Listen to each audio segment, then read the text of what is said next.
अस्सलामुअलैकुम, नमस्ते, सत श्री अकाल। कैसे हैं आप लोग? उम्मीद करती हूँ कि होंगे, खुश होंगे। मेरा न्यू लुक आप लोगों को कैसा लग रहा है? ये दुपट्टा लेने की वजह तो आपको समझ आ गई होगी क्योंकि पैरेलल गवर्नमेंट टीटीपी आ गई है। सो इससे पहले मैं गायब हो जाऊँ तो दुपट्टा ले लूँ। खैर, आज की हमारी वीडियो बहुत इंटरेस्टिंग, लेकिन उससे पहले मेरे बराबर में जो साहब बैठे हैं उनका इंट्रोडक्शन बहुत ज़रूरी है। तो मैं हूँ अज़ीक अली और मेरे साथ हैं गन चक्कर बन गए हो तो तारिक नियाज़ी। अस्सलाम वालेकुम, नमस्ते, सत श्री अकाल। उम्मीद करता हूँ ठीक होंगे, खुश होंगे। दोस्तों जहाँ रहें खुश रहें, माँ बाप का ख्याल करें क्योंकि माँ बाप पे तो सभी कुछ है। आज की हमारी वीडियो है मेरे साथ हैं। आज की हमारी वीडियो है टॉप अपकमिंग। अच्छा, आज की हमारी वीडियो है top upcoming mega projects of 2023। So start करते हैं अपनी वीडियो को। Let's start. ओके गाइस, तो वीडियो का टाइटल है top upcoming metro projects in India. आपको पता है मैं अंधी हूँ। 2023 part 2 mega projects in India. So start करते हैं वीडियो को। नमस्कार दोस्तों, मेरा नाम है संस्कार और बहुत बहुत स्वागत है आप सभी का मेरे इस यूट्यूब चैनल पर। दोस्तों, लास्ट वीडियो में हम लोगों ने हमारे देश के अंदर चल रहे टॉप अपकमिंग मेट्रो प्रोजेक्ट्स के बारे में बात करना शुरू किया था, जिसमें हम लोग ऑलरेडी 3 प्रोजेक्ट्स के बारे में बात कर चुके हैं, जो कि हैं आगरा मेट्रो, इंदौर मेट्रो और भोपाल मेट्रो। अब देखिए दोस्तों, स्पेसिफिकली अभी हम लोग उन प्रोजेक्ट्स के बारे में बात कर रहे हैं जिन शहरों के अंदर मेट्रो का काम जो है वो अंडर कंस्ट्रक्शन है, लेकिन वहाँ पर अभी कोई भी पार्ट जो है वो ऑपरेशन में नहीं आया है। इसका मतलब कि वो मेट्रो सिटीज़ नहीं है, लेकिन वहाँ पर अभी कंस्ट्रक्शन का काम चल रहा है और आने वाले टाइम में वो बहुत ही जल्दी मेट्रो सिटीज़ बन जाएंगी। ऐसे मैंने टोटल 6 प्रोजेक्ट्स जो हैं इनको शॉर्टलिस्ट किया है, जिसमें से 3 प्रोजेक्ट्स के बारे में हम लोग ऑलरेडी पहली वीडियो में बात कर चुके हैं। अगर वो आपने नहीं देखी है तो आप उसकी लिंक आप लोगों को नीचे डिस्क्रिप्शन बॉक्स में मिल जाएगी। और बचे हुए 3 प्रोजेक्ट्स के बारे में हम लोग आज की वीडियो में डिटेल में बात करने वाले हैं। तो वीडियो शुरू करने से पहले अगर आप लोग हमारे देश के डेवलपमेंट और इंफ्रास्ट्रक्चर से रिलेटेड ऐसी इंटरेस्टिंग वीडियो देखना चाहते हैं तो चैनल को सब्सक्राइब करके बेल नोटिफिकेशन को जरूर ऑन कर लीजिएगा। फटाफट से हम लोग आज की इस वीडियो को शुरू करते हैं। दोस्तों, नेक्स्ट यहाँ पे जो मेट्रो प्रोजेक्ट निकल कर आता है वो आता है हमारा नवी मुंबई मेट्रो प्रोजेक्ट। अब देखिए दोस्तों, नवी मुंबई मेट्रो प्रोजेक्ट जो है इसकी शुरुआत हुई थी नवंबर 2011 के अंदर और पहले फेज के अंदर टोटल यहाँ पे 11.10 किलोमीटर का मेट्रो कॉरिडोर जो है ये बनाया जाने वाला है, जिसका कंस्ट्रक्शन जो है ये सीबीडी बेलापुर से लेकर पंडेर के बीच में किया जा रहा है। अब देखिए दोस्तों, नवंबर 2011 को अगर हम लोग कंसीडरेशन में लें तो ऑलमोस्ट यहाँ पे 11 साल से ज़्यादा का समय हो चुका है इस 11 किलोमीटर के स्ट्रेच को, लेकिन अभी तक यहाँ पे पूरा जो काम है ये कंप्लीट नहीं हुआ है। हालांकि बीच में आप लोगों ने न्यूज़ सुनी होगी कि भाई जो ट्रायल्स वगैरह है ये कंडक्ट किए गए हैं, लेकिन अभी तक ये जनरल पब्लिक के लिए ओपन नहीं किया गया है। तो आखिरकार ऐसा क्या हुआ कि भाई ये सारी चीज़ें जो है ये इतना डिले हो गई? देखिए दोस्तों, यहाँ पे जो कॉन्ट्रैक्टर्स को सिलेक्ट किया गया था उनकी तरफ से काफ़ी पुअर काम किया गया। इसके अलावा यहाँ पे जो वर्क मैनेजमेंट है गवर्नमेंट की तरफ से भी काफ़ी ज़्यादा यहाँ पे डीली पोली करी गई, कॉन्ट्रैक्टर्स की तरफ से भी करी गई। और सबसे बड़ा जो यहाँ पे रीज़न था वो ये था कि भाई जो स्टेट गवर्नमेंट है उसी की तरफ से यहाँ पर इस पर्टिकुलर प्रोजेक्ट के लिए बहुत ही ज़्यादा इनिशिएटिव जो बोलते हैं और जो बोलते हैं कि टाइट रहना कॉन्ट्रैक्टर्स के साथ में, वो कुछ भी नहीं किया गया, जिसकी वजह से ये पर्टिकुलर प्रोजेक्ट जो है ये 11 साल से भी ज़्यादा हो चुके हैं, लेकिन अभी तक पूरी तरह से कंप्लीट नहीं हो पाया है।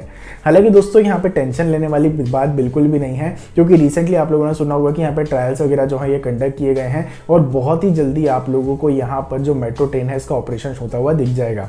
हालांकि इसकी जो डेडलाइन है ये रखी गई थी हमारे 2022 के एंड की, लेकिन एक्सपेक्ट ये किया जा रहा है कि जून 2023 के अंदर ये पर्टिकुलर प्रोजेक्ट जो है या फिर ये 11 किलोमीटर का सेक्शन जो है ये जनरल पब्लिक के लिए ओपन कर दिया जाएगा।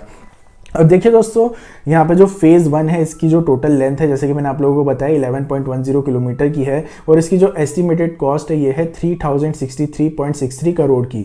यहाँ पे ये पूरा सेक्शन जो है ये एलिवेटेड है और यहाँ पे इसका जो डिपो बनाया गया है ये बनाया गया है तलोजा के अंदर। और नवी मुंबई के पहले फेज़ के अंदर टोटल 11 स्टेशन जो है इनका कंस्ट्रक्शन किया गया है। दोस्तों, नेक्स्टली यहाँ पे जो प्रोजेक्ट निकल कर आता है वो आता है हमारा पटना मेट्रो प्रोजेक्ट। अब देखिए दोस्तों, पटना मेट्रो का जो पहला फेज़ है इसके अंदर टोटल 30.91 किलोमीटर का जो मेट्रो कॉरिडोर है इसका कंस्ट्रक्शन किया जाने वाला है। इसकी डीपीआर को RITES के द्वारा बनाया गया था और इसके बाद में इसको 2016 के अंदर ही हमारी जो बिहार की स्टेट गवर्नमेंट है उसको सौंप दिया गया था। हालांकि 2018 में यहाँ पे जो बिहार की गवर्नमेंट है उसने पटना मेट्रो रेल कॉरपोरेशन का गठन किया। उसके बाद में यहाँ पे जो पटना मेट्रो रेल कॉरपोरेशन है इसने DMRC यानी कि Delhi metro rail corporation limited जो है इसको यहाँ पे अपॉइंट किया था एज अ जनरल कंसल्टेंट। इसके बाद में यहाँ पे हमारी जो सेंट्रल गवर्नमेंट है उसकी तरफ से यहाँ पे जो अप्रूवल है ये 2019 के अंदर मिला था, फरवरी 2019 के अंदर। और फरवरी 2019 के अंदर ही इस पर्टिकुलर प्रोजेक्ट की जो फाउंडेशन स्टोन है ये हमारे प्रधानमंत्री जी के द्वारा रखी गई थी। हालांकि 2019 में फाउंडेशन स्टोन रखने के बावजूद भी इसका काम जो है ये ऑन ग्राउंड 2020 के अंदर शुरू हुआ था और 2020 के बाद में यहाँ पे जो कंस्ट्रक्शन एक्टिविटीज़ हैं ये काफ़ी ज़्यादा अच्छी स्पीड से की जा रही हैं।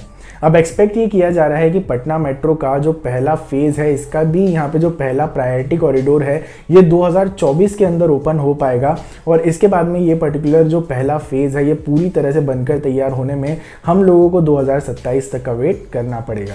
दोस्तों लास्टली यहाँ पे जो प्रोजेक्ट निकल कर आता है वो आता है सूरत मेट्रो प्रोजेक्ट। अब देखिए दोस्तों, सूरत के अंदर यहाँ पे मेट्रो प्रोजेक्ट को बनाने की जितनी भी जिम्मेदारी है ये दी गई है GMRC को, यानी कि Gujarat metro rail corporation limited को। ये वो सेम एंटिटी है जिसने कि अहमदाबाद के अंदर भी मेट्रो प्रोजेक्ट का एग्जीक्यूशन किया है और वहाँ पर मेट्रो प्रोजेक्ट जो है वो काफ़ी अच्छी तरह से एग्जीक्यूट किया गया और वहाँ पर काफ़ी ज़्यादा सक्सेसफुली मेट्रो ट्रेन का ऑपरेशन भी किया जा रहा है। धीरे धीरे कर वहाँ पर फेज़ 2 की भी तैयारी करी जा रही है। हालांकि उसके बारे में हम लोग किसी दूसरी वीडियो में डिटेल में बात करेंगे। स्पेसिफिकली अगर हम लोग सूरत मेट्रो के बारे में बात करें तो इसके पहले फेज़ के अंदर टोटल 40.35 किलोमीटर का जो पूरा मेट्रो नेटवर्क है ये हम लोगों को देखने के लिए मिलने वाला है, जिसके अंदर टोटल 2 लाइन रहेंगी और इसी के साथ में 37 स्टेशन का कंस्ट्रक्शन किया जाएगा। प्रोजेक्ट टाइमलाइन के बारे में अगर हम लोग बात करें तो साल 2017 के अंदर इस पर्टिकुलर प्रोजेक्ट को गुजरात गवर्नमेंट की तरफ से अप्रूवल मिल चुका था। हालांकि सेंट्रल गवर्नमेंट की तरफ से इस पर्टिकुलर प्रोजेक्ट को जो अप्रूवल है ये मिला है 2019 के अंदर। उसके बाद में धीरे धीरे कर यहाँ पे जो कंस्ट्रक्शन एक्टिविटीज़ हैं ये शुरू करी गई हैं, लेकिन करेंटली यहाँ पे जो कंस्ट्रक्शन एक्टिविटीज़ हैं ये फुल स्विंग में चल रही हैं।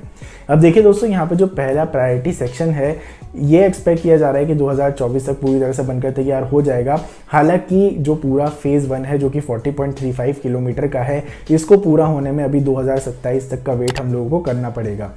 फंडिंग वगैरह के बारे में अगर हम लोग बात करें तो भाई GMRC जो है यहाँ पर 50-50% की आप लोग बोल सकते हैं कि कंट्रीब्यूशन है गवर्नमेंट ऑफ इंडिया और गवर्नमेंट ऑफ गुजरात का। इसी के साथ में AFB से 250 मिलियन यूरोस का जो यहाँ पे लोन है ये ऑलरेडी हमारी GMRC ने ले रखा है इस प्रोजेक्ट को एग्जीक्यूट करने के लिए। तो यही सारी डिटेल थी सूरत मेट्रो प्रोजेक्ट के बारे में। अब देखिए दोस्तों, मुझको पता है कि काफ़ी सारे मेट्रो प्रोजेक्ट जो है वो मैंने कवर नहीं किए हैं, लेकिन जैसा कि मैंने आप लोगों को बताया कि भाई मैं सिर्फ उन्हीं मेट्रो प्रोजेक्ट्स को ले रहा हूँ जहाँ पर अभी मेट्रो का नेटवर्क जो है वो बना नहीं है, अंडर कंस्ट्रक्शन है। क्योंकि काफ़ी सारे ऐसे शहर हैं जहाँ पर कुछ स्ट्रेच जो है वो ओपन हो चुके हैं ऑलरेडी और कुछ जगह पर ऐसे हैं जहाँ पर अंडर कंस्ट्रक्शन नहीं है, वो सिर्फ प्रपोज किए गए हैं या फिर पास किए गए हैं, लेकिन वहाँ पे ऑन ग्राउंड कंस्ट्रक्शन एक्टिविटीज़ जो है वो नहीं चल रही हैं। तो आने वाले टाइम में हम लोग बहुत सारी अलग अलग कैटेगरीज हैं, बहुत सारे अलग अलग प्रोजेक्ट्स हैं, सभी को कवर करने वाले हैं। तो भाई उन सभी के लिए आप लोग चैनल को सब्सक्राइब करके बेल नोटिफिकेशन को जरूर ऑन कर लीजिएगा, क्योंकि इस साल हम लोग काफ़ी सारे प्रोजेक्ट्स के बारे में डिटेल में बात करने वाले हैं। इस वीडियो में बस इतना ही था। पसंद आया तो लाइक ज़रूर से कीजिएगा। चैनल का कंटेंट पसंद आया आप लोग एक बार जाके देखिए, आप लोगों को अच्छा लगता है तो सब्सक्राइब भी जरूर से कीजिएगा। बहुत ही जल्दी मिलेंगे एक और नए फ्रेश वीडियो के साथ में, तब तक के लिए ध्यान रखिए अपना। Be a traveller, be a explorer. जय हिंद, जय भारत, वंदे मातरम। आप बोलिए। जी जनाब, अस्सलाम वालेकुम, नमस्ते, सत श्री अकाल। अच्छा, बात हो रही थी, सेकंड पार्ट था वीडियो का।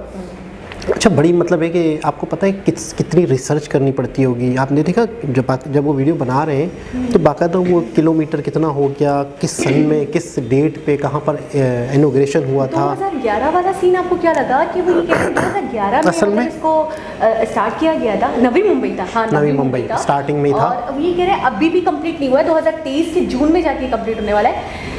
इतना डिले, यानी कि 11 साल 12 साल लग गए। मुझे पता है जब भी कोई प्रोजेक्ट डिले होता है ना तो मुझे पता नहीं क्यों ऐसा लगता है केंद्र सरकार का कोई कसूर नहीं होगा, उनकी तरफ से तो ओके हो गया होगा। स्टेट गवर्नमेंट जो होता है ना, मुझे ऐसा लगता है उनकी तरफ से डिले होता है कि शायद बहुत ज़्यादा एक पेपर वर्क होता है या फिर बहुत सारी परमिशंस चाहिए होती हैं, अलाउ चाहिए होता है, या फिर लैंड एक्विजिशन में बहुत ज़्यादा टाइम लग जाता है। लेकिन फिर भी 12 साल मैं ये कहूँगी बहुत बड़ा अरसा है। अच्छा, आपको पता है उस टाइम पे ये सरकार नहीं थी बीजेपी की, 2014 में थी, ठीक है ना। तो पहली चीज़ तो ये है कि सरकार चेंज हुई, अटका हुआ प्रोजेक्ट, पहली चीज़ ये। दूसरी चीज़ ये है कि अक्सर जो राज्य है और जो मेन गवर्नमेंट है उनके दरमियान में तालमेल, सबसे मेन चीज़ ये होती है कि आपकी कोलैबोरेशन कैसी है। अक्सर ये होता है कि कोई प्रोजेक्ट गवर्नमेंट का होता है, सेंट्रल गवर्नमेंट का, तो वो कहती है कि नहीं इसका इफ्तिताह हम करेंगे, इसका ये हमारे ऊपर आए। अच्छा, ठीक है। अच्छा, फिर होता है 100 रुपये लग रहे हैं एक प्रोजेक्ट पे, तो गवर्नमेंट कहती है कि मैं आपको 50 रुपये दूंगी, मेन गवर्नमेंट 50 आपने अपने पास से लगाने, हम आपको 50 की सपोर्ट कर सकते हैं। अच्छा भाई, 50 वो दे दिए, फिर मजीद वो गवर्नमेंट मांग रही है, नहीं यार हमारे पास इतने भी नहीं है, आप मजीद इतने दो। अच्छा, फिर मतलब इन चक्रों की वजह से भी वो प्रोजेक्ट डिले पे डिले कॉस्टली भी हो जाता होगा। जो 11 में कॉस्ट लगाई होगी या जो एक एक्सपेंस लगाया होगा, जो एस्टिमेटेड अमाउंट निकाला होगा या दिया होगा या बजट जो निकाला गया होगा, वो मैं कहूँगी 2023 में तो मतलब ज़मीन आसमान का फ़र्क आ गया होगा। और दूसरी चीज़ ये है कि ये प्रोजेक्ट इसलिए भी लटक इसलिए भी जाते हैं कि पूरे कंट्री में कोई एक सेंट्रल गवर्नमेंट हो, मतलब कहीं और कोई गवर्नमेंट हो किसी राज्य में कोई और गवर्नमेंट है, तो वहाँ भी थोड़ी सी मुश्किलात आ जाती हैं। क्रेडिट, असल चक्कर होता है क्रेडिट का, वो क्रेडिट किसके पास जाएगा। ये तो हो गया, चले ठीक है, ये गवर्नमेंट की बात हो गई। कॉन्ट्रैक्टर्स का बहुत बड़ा रोल रहा है इसको मतलब लटकाने में, तो ये चीज़ भी अपने आप में कमाल की। अच्छा, ये मैंने पहली बार किसी प्रोजेक्ट के हवाले से सुना है कि कॉन्ट्रैक्टर्स जो थे उनकी वजह से डिले हुआ, उनकी वजह से पोस्टपोन होता चला गया, या उन्होंने बहुत ज़्यादा ढिलाई दिखाई थी कि काम उस तरीके से नहीं हुआ होगा, नहीं करा होगा, तो ये इसलिए ज़्यादा अटक गया। अच्छा, मुझे इस पर इतनी ज़्यादा हैरत इसलिए हुई है कि मैंने आज से पहले कभी किसी प्रोजेक्ट के बारे में 12 साल 11 साल नहीं सुने। मैंने देखा बहुत बड़ा प्रोजेक्ट है, कोई सिटी का प्रोजेक्ट है, जैसे धुलेरा स्मार्ट सिटी है, वो तो 40 साल के प्रोजेक्ट हैं, वो उसके मेट्रो में तो इतना टाइम बहुत है, 5 साल 6 साल 7 साल बस, ऐसा ही अगर बहुत ज़्यादा भी उड़ते। अच्छा, मुझे एक सवाल भी पूछना है या करना है सब्सक्राइबर से, क्या एक सिटी में एक ही मेट्रो चलती है और मुख्तलिफ किस्म के उसके फेसेस होते हैं या बहुत सारी मेट्रोस चलती हैं? मिसाल के तौर पे सूरत सिटी में अभी तक मेट्रो स्टार्ट नहीं हुई है। मुझे यकीन नहीं होता इस पे यार कि क्या? सूरत सिटी इतना डेवलप सिटी है, वहाँ पे मेट्रो तो क्या अभी मेट्रो स्टार्ट होगी सूरत सिटी में या और नहीं हो सकती? हाँ, या वही मेट्रो के फेसेस का फेज़ 1 फेज़ 2 कह देते हैं। यानी देखो, सूरत सिटी की मेट्रो तो एक ही होनी चाहिए या वो एक ही होगी। अब वो मुख्तलिफ किस्म के फेसेस होंगे कि पहले यहाँ से यहाँ तक जाती थी, अब यहाँ से यहाँ तक भी जाती है और यूँ करके वापस भी आती है, यहाँ तक आती है, तो अब उसका जो है बढ़ा दिया गया है। अच्छा, फेज़ वाली बात तो फिर भी क्लियर है कि फेज़ तो होते हैं, फेज़ 1 फेज़ 2 फेज़ 3 देखा है हमने, लेकिन मुझे मल्टीपल मेट्रोज के हवाले से थोड़ा सा डाउट हो रहा है। लेकिन मुझे ऐसा लग रहा है चलने को तो चल सकती है, अगर सूरत सिटी में एक से ज़्यादा मेट्रो चले तो इसमें कोई कबाहत तो नहीं है। अच्छा, पुणे में भी अभी मेट्रो स्टार्ट होगी? मुझे बिलीव नहीं हो रहा, क्योंकि बड़े सिटी थे ये, तो ये है कि आप हमें कमेंट करके बताएंगे कि एक सिटी में एक ही मेट्रो होती है और अभी इन सिटी में मेट्रो नहीं है। अच्छा, नवी मुंबई भी एक बहुत बड़ा सिटी है, बहुत बड़ा डेवलप सिटी है, तो वहाँ पर भी अभी स्टार्ट होगी, तो ये थोड़ी सी हमारे साथ कन्फ्यूजन है, तो ये आप क्लियर करेंगे। अच्छा, पाकिस्तान में कितनी मेट्रोस चलती हैं? मेट्रोस तो नहीं चलती, वो नाम नेहाद वो चल रही है ग्रीन बस। इसके अलावा पाकिस्तान में एक मेट्रो चलती है। अच्छा, चल रही है? एक मेट्रो चलती है लाहौर में, हाँ, ऑरेंज मेट्रो के नाम से, या ऑरेंज बस के जो नाम। चाइना की तरफ से दी गई है, और लाहौर में एक मेट्रो है। तो पाकिस्तान के प्रॉपर वाली तो नहीं है, लेकिन नहीं है मेट्रो, प्रॉपर मेट्रो ही है। अच्छा, प्रॉपर मेट्रो उसके ऊपर ही चलती है, ब्रिज पे? हाँ, प्रॉपर पटरी है उसकी। तो यहाँ ये वाला सीन नहीं है वहाँ पे, ये ग्रीन बस वाला नहीं, वो बसें भी हैं, लेकिन ये अच्छा, लाहौर के मैंने रेलवे स्टेशन के बारे में भी लोगों से तारीफ सुनी कि अच्छा बना है, यानी कि अगर थोड़ा बहुत जो काम हुआ है, वर्क हुआ है, मैं आपको सच बताऊँ, इस्लामाबाद लाहौर बस अगर वर्क हुआ है, जब तो वो कहते थे, आप जब पहले कहते थे लोग कि इस्लामाबाद से किसकी स्मेल आती है, पटसन की, तो बस वो वाली बात मैं समझाने की कोशिश कर रहा हूँ कि लाहौर में एक मेट्रो है बस, और वो भी चाइना के ताउन से। खैर, बहरहाल इन शहरों में भी मज़ीद मेट्रो चलेंगी, और मज़ीद 24 या 25 सिटी हैं जहाँ पे मेट्रो स्टार्ट हो चुकी है। एक चीज़ नहीं समझ में आती है, अब आपने बात निकाली तो कर ही लेते हैं, इससे बात भी कर लेते हैं, थोड़ा सा मेरा भी पॉइंट क्लियर हो जाएगा, आपको थोड़ी नॉलेज रहती है इस पर। आपको क्या लगता है सिंध में काम क्यों नहीं होता? मतलब हम पंजाब साइड पे फिर भी देखते हैं रोटी वगैरह वहाँ पे सस्ती है, फूड वगैरह वहाँ पे फिर भी सस्ता है, और लोग कहते हैं सड़कें वगैरह भी बहुत अच्छी हैं। हमारे रिक्शे वाले अंकल बाकायदा मुझे बता रहे थे कि कराची और सिंध तो कराची तो रहने लायक नहीं रहा है, आप पंजाब की साइड पे ही आप रह सकते हो। और जो विजिटर्स भी आते हैं ना, वो कराची आते हैं तो वो ये कहते हैं यार ये तो कहाँ, ये तो बिल्कुल डूबा हुआ है, ये तो बिल्कुल नाले नदियाँ, ये सब रोड तो इस लायक ही नहीं है कि हम आप यहाँ पे ट्रैवल करें। लेकिन पंजाब साइड की फिर भी तारीफ हो रही होती है, लाहौर की फिर भी तारीफ हो रही होती है, इस्लामाबाद की फिर भी तारीफ होती है। मैं ये कहना चाहूँगी, ये सोतेले बच्चों वाला सलूक क्यों, मतलब इसके लिए काम क्यों नहीं करते? देखिए, सबसे पहले कमा के तो सबसे ज़्यादा आप यहीं से लेके जाते हो, कराची सिंध, इससे सबसे ज़्यादा आप लेते हो। देखिए, सबसे पहले तो आवाम के पास इतना शऊर ही नहीं है कि वो कहाँ जाए, क्या करे, क्या ना करे। आवाम को पता ही नहीं है, आवाम के पास जो गिनी चुनी पार्टीज़ हैं उन्हीं को वोट देना है, और वही मतलब बिल्कुल ही 100% जो चोर लोग बैठे हुए हैं। अच्छा, लोगों को नवाज वहाँ पे काम करवाते, नवाज देखिए ना। अच्छा, लाहौर और पंजाब वाली बात ये है कि उन्होंने वहाँ पर अपना एक गढ़ बनाया, उन्होंने वहाँ पर थोड़ी बहुत डेवलपमेंट की है, सिर्फ और सिर्फ वोट बैंक की वजह से। यहाँ पर क्या था आवाम के साथ पीपल्स पार्टी वाला मामला सिंध में, कि यहाँ पर पीपल्स पार्टी के अलावा सिंध में इतनी बड़ी आबादी है इंटीरियर सिंध में, उसने पीपल्स पार्टी के अलावा किसी को वोट देना ही नहीं है। मतलब पीपल्स पार्टी वाले अपने मुंह से कहे ना हम चोर हैं, हम चोर हैं, हमें वोट दो, तो पता है वो क्या कहेंगे लोग, आप चोर हो, आप चोर हो, आप दूसरे मुल्कों से चोरी करके लाके हमारे मुल्क में लाते हो, आपको ये वोट देते हैं। मतलब वो चोर लफ्ज़ को भी चोर नहीं समझेंगे वो। तो बिल्कुल मेरा जवाब ये है कि कराची में बहुत बड़ा तबका है जो पढ़ा लिखा है। आप पढ़े लिखे माशाल्लाह से, मैं पढ़ी लिखी हूँ माशाल्लाह से, एजुकेटेड लोग हैं। उससे आप मैं बताऊँ ना आपको, 100 वोट है, 100 में से 10 लोग पढ़े लिखे हैं, 90 लोग जाहिल हैं, पूरा सिंध पढ़ा है। तो वो उनसे जीत जाते हैं, उनसे जीत जाते हैं, उनको उन 10 की फर्क और नहीं। वो 90 लोगों को फर्क नहीं पड़ता कि वो कराची के लिए वो बीबी, वो भुट्टो है, वो बीबी है, उनको वोट देना है। भुट्टो चोर है, बेनज़ीर चोर थी, जो भी था, लेकिन उनको वोट देना है पीपल्स पार्टी में। अनवर मकसूद ने बहुत खूबसूरत अल्फाज कहे कि इमरान खान वाले जैदी के आगे खोड़ो लगा दे।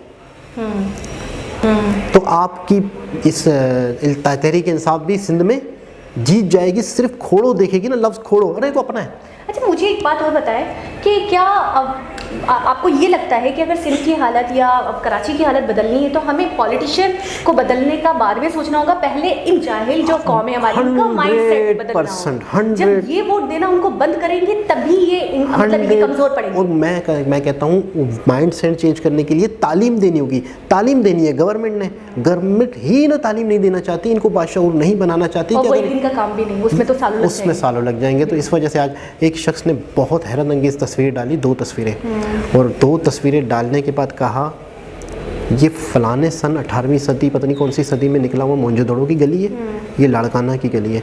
उस वक्त जो पुरानी मोहनजोदड़ो की गली थी वो साफ़ लग रही है, मोहनजोदड़ो शहर की लाड़काना की गली गंदी लग रही है।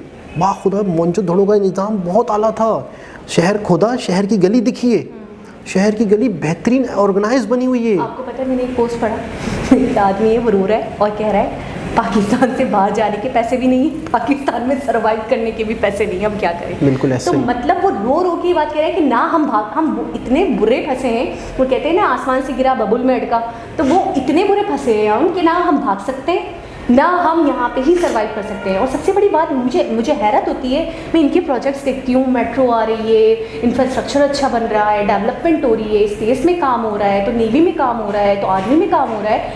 यार मैं ये सोचती हूँ हम कहाँ गटरों में रह रहे हैं। अच्छा, एक चिंची वाला आपको कह दे, आपको क्या लगेगा, आप जिस सिटी में पैदा हुए हो उस सिटी के बारे में एक गुवाहाटी या एक चिंची वाला जो दूसरे इलाके से आया, दूसरी जगह से आया, और वो आके कह दे आपको कि अब कराची में गुजारा नहीं है, अब तो ये तो गटर बन चुका है। आप यकीन करें आपके दिल पे क्या गुजरेगी जहाँ आप पैदा हुए। उस शहर के बारे में कोई ऐसे कह दे तो आपकी आंखों में आंसू आ जाते हैं, यार मेरे शहर को कैसे कह दिया इन्होंने। बिल्कुल ऐसा ही, लेकिन वाकई कंडीशन बहुत ज़्यादा ख़राब है, कंजस्टेड बहुत हो गया है, लायक ही नहीं रहा, और ट्रांसपोर्ट का निज़ाम बहुत ख़राब हो गया है। आप घंटों घंटों सड़क में फंस जाते हो, पेट्रोल यूज़ हो रहा है, मतलब अच्छा सोच ही नहीं है, पेट्रोल ज़ाया हो रहा है। हम अपना पेट्रोल तो देख रहे हैं, मेरा पेट्रोल ज़ाया हो रहा है फ़र्ज़ करते हैं, लेकिन हम देखें इस मुल्क में जो पेट्रोल हमने दरामद किया है, कितना % पेट्रोल इस वक्त सिर्फ ट्रैफिक जाम होने की वजह से जलता है।